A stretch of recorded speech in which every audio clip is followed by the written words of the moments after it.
Bismillahirrahmanirrahim. Assalamu alaikum. You are watching the Grammar in Hub. Welcome to those people who are watching this very video. نن چې کومه ویډیو ده دا په پښتو لینګویج کې ځکه چې ما ته خپل ډېر سټوډنټس وویل چې دا ویډیوز تاسو په خپل نیټیو لینګویج کې کوئ. نو نن زه دا ویډیو چې کوم ده دا په پښتو لینګویج کې کوم. مخکنی ویډیو کې موږ د پریزنټ ټنسز په باره کې ویلیو لیسن موږ جوړ کړی یو. present simple tense, present continuous, present perfect, present perfect continuous. نن به موږ کوو past tenses. یعنی په دې کې هم څلور ټنسز دي، 4 ټنسز دي. فرست نمبر په هغې کې دی past simple. نو موږ به اول لږ present simple چې کوم دی ریوایز کوو، ریپیټ به یې کوو چې present simple کې د هغې structure او د هغې example موږ څنګه لیکلی وو. نو د present simple structure چې کوم دی هغه وو subject plus first form of verb plus object. For example, I write a letter. I subject, verb چې کوم دی هغه زموږ شو write او object چې کوم شو هغه شو a letter. نو که present simple tense اوس موږ past simple ته چینج کوو نو دا به موږ څنګه وایو. نو د past simple اول موږ ته structure پکار دی چې د past simple structure یا فارمولا دا به څنګه وي. نو د past simple چې کوم structure دی هغه دی subject plus second form of verb یعنی V2 plus object. صرف په present simple او په past simple په verb کې فرق دی، change form کې صرف فرق دی چې په present simple کې به موږ V1 یوز کوو، دلته به موږ د verb چې کوم دی second form یوز کوو. او زه تاسو دا خبره هم وکړم چې په ټول ټنسز کې په دې 12 ټنسز کې چې کوم دی یو ټنس صرف داسې دی چې په دې کې صرف موږ second form of verb لګو او هغه دی past simple. نور داسې یو ټنس نشته یا داسې ټنسز نشته په دې 12 ټنسز کې چې په هغې کې موږ د verb چې کوم دی second form یوز کوو. صرف په past simple کې به موږ second form یوز کوو. نور چې کوم ټنس دي هغې کې موږ second form نه یوز کوو. نو څنګه چې ما وویل چې په simple past کې یا په past simple کې یا په past indefinite یا participle کې به موږ د verb second form یوز کوو. یعنی د دې structure به داسې وي subject plus second form of verb plus object. example یو دی. for example موږ لیکلی په present simple کې I write a letter. نو write, wrote, written, writing. د write چې کوم دلته second form دی هغه موږ سره دی wrote. موږ به subject زموږ I شو، د write په ځای به موږ په past simple یا indefinite کې لیکو wrote a letter. I wrote a letter. چې کوم دی موږ تاسو یو سنټنس وینئ په هغې کې د سبجیکټ نه بعد چې کوم ورب دی هغه سیکنډ فارم کې سیکنډ وي، رایټ په ځای روټ وي، رن په ځای رین وي. نو دا چې کوم دی دا به پاست سمپل وي. یو بل اگزامپل اخلو. I ate the mango. I ate the mango. دې کې د ate چې کوم دی تاسو به ګیس کړي وي په خپله چې ate د eat سیکنډ فارم دی. ate د eat second form دی. eat, ate, eaten, eating. د eat چې کوم دلته موږ به second form ده. هر verb چې کوم دی به په past indefinite کې به موږ د verb second form یوز کوو. دا تاسو خیال ساتئ د دې. نو چې کله موږ یو سنټنس لیکو په past indefinite کې په past simple کې نو موږ له پکار دي چې موږ هغلته د verb چې کوم دی second form یوز کوو. دا ټوله خبره د past indefinite باره کې وه. نو که تاسو په پاست سمپل باندې پوه شوي یې نو ماته په کمنټس کې 2 یا 3 اگزامپل داسې راکئ چې هغه د سمپل پاست ټنس وي. اوس موږ سټارټ کوو پاست کنټینیوس ټنس.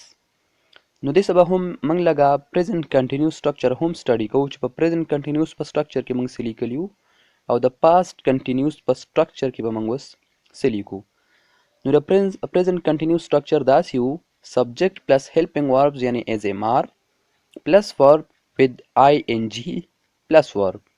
یعنی for example موږ هلته لیکلي یو I am writing a letter.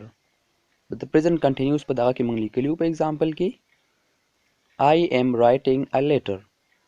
یعنی I write a letter نه به جوړ شي I am writing a letter. د past continuous structure was داسې دی چې subjects به وي د هغې نه بعد به helping verb وي. helping verb به صرف دوه was او were. بیا به verb بیا به هغې سره ing او بیا به object وي.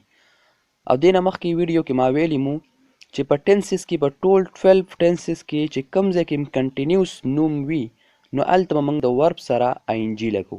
دا خبره مست یاد ساتئ چې په کوم ځای کې کو هر یو کنټینیوس وي، پریزنټ وي، پرفیکټ کنټینیوس وي، فیوچر کنټینیوس وي، په هر ټنس کې به موږ د ورب سره ING لګو.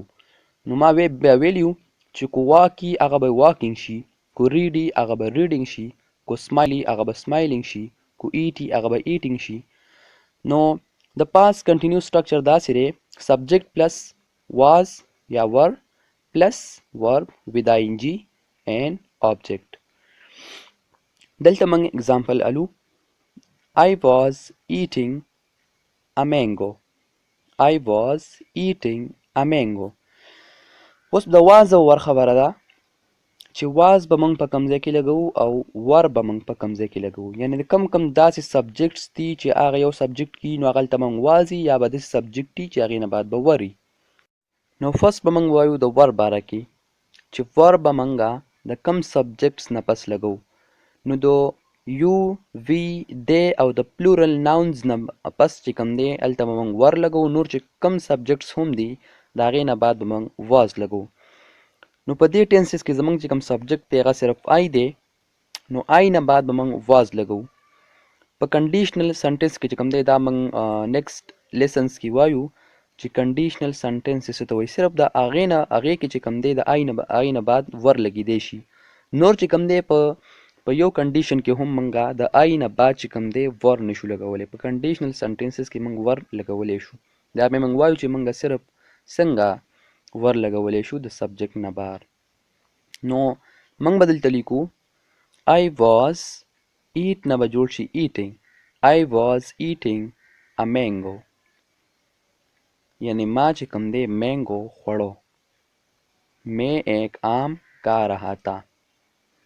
I was eating a mango.